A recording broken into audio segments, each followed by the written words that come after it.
everyone, welcome back. Dr. Denise Dart here. Over the course of the last week or so, I've taken a look at the many comments and questions that I've received both on YouTube and Facebook. And what struck me is this resounding question of how do I begin to heal? What do I do? Depending upon your situation, some of you are still living with your abuser. Others are in the process of breaking up. Still others have broken off the relationship and yet are still in varying degrees of contact, sometimes because you share children, other times because it can be very difficult to get to that place where you establish non-negotiable no contact. So, although it can feel necessary to talk about the specifics of the situation and what your abuser has done and continues to do to harm you, the most important thing is bringing back your awareness to yourself. Connecting with how much of your emotional real estate does this person own?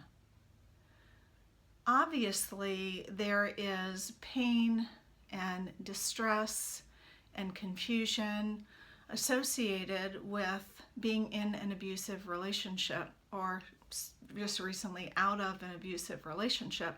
So the mind can tell you that we got to keep thinking about this and mulling it over and over. Certainly, there is a solution here.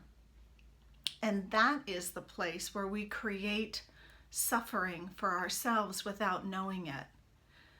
In order to begin the process of reclaiming yourself, of healing, and this is really no matter where you are in this continuum of still in the relationship, having broken it up, and in no contact, no matter where you are, the important thing is to connect with yourself, to gain insight, to look at yourself without judgment and start to own the fact of, wow, even when I'm not with him or her, I'm constantly looking over my shoulder.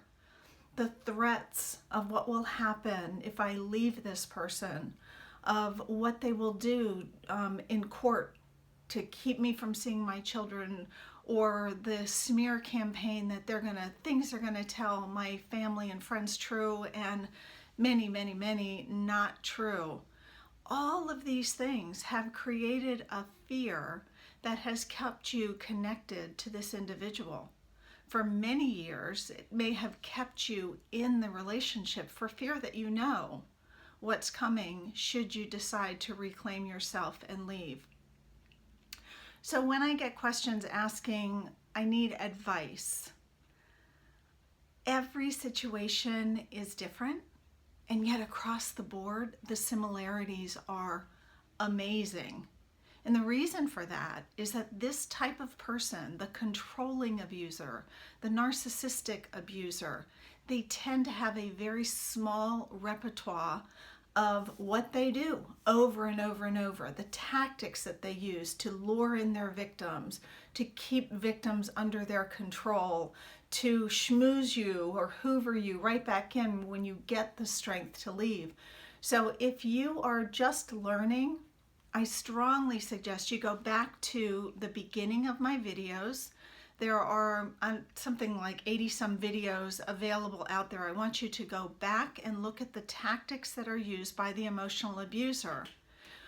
Once you understand this, you can begin to respond differently. Ah, that's gaslighting. This person is trying to create a sense of a reality that doesn't exist. They're trying to confuse me and draw me away from what I know to be true, what my perceptions are. Gaslighting. Deflecting, trying to talk about something, and they're deflecting off onto another topic. Or projecting what they're thinking about actually doing onto you, accusing you of cheating, telling you that you're the liar, when you know that these things are not true. So once you begin to educate yourself, rather than coming back and defending yourself and responding to these things, you can simply say, ah, there it is. And you can respond by saying stop and just turning around. And you may have to do that several times, just not engaging. Or just start to make mental note so that you can see the pattern of what's happening. The next step is noticing, even when you're not with the person, how much of your thoughts, your emotional real estate, they own, they consume. And so what happens with many people is there is this stress cycle that's set up where even when you are with friends or family, even when you are alone, you can't seem to find a way to relax, to let down. There's this constant hypervigilance of what's next, of walking on eggshells, of waiting for the other shoe to fall. So I want to encourage you for this week, begin to look inside. For some of you, it can make a lot of sense to journal about this, to write it down. For others, your abuser may read what you write, they may be looking at your phone, they may be following you. I mean, it's different for everybody, but no matter where you are, I want you to begin to make note, particularly of the times that you are not physically in this person's presence, and yet they are in your mind, and you are mulling things over and over and over. You are ruminating about them.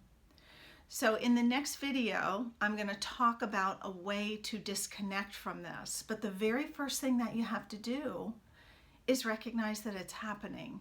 Change cannot happen unless there's insight. We have to first see that something is happening before we can look at how to change it. So this video is kind of going back to basics. Very important, no matter where we are in this process, to stop and take a look, because recovery is a journey. It's not a destination. We continue to learn, we continue to grow, we build strength, we notice. Maybe you're isolated from friends and family. At this point, all I want you to do is notice. Pay attention to what's going on.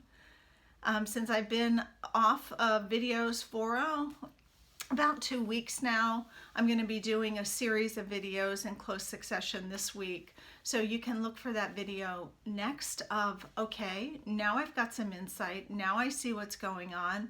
I know the tactics that this person is using. Now what? And I'll give you the next step.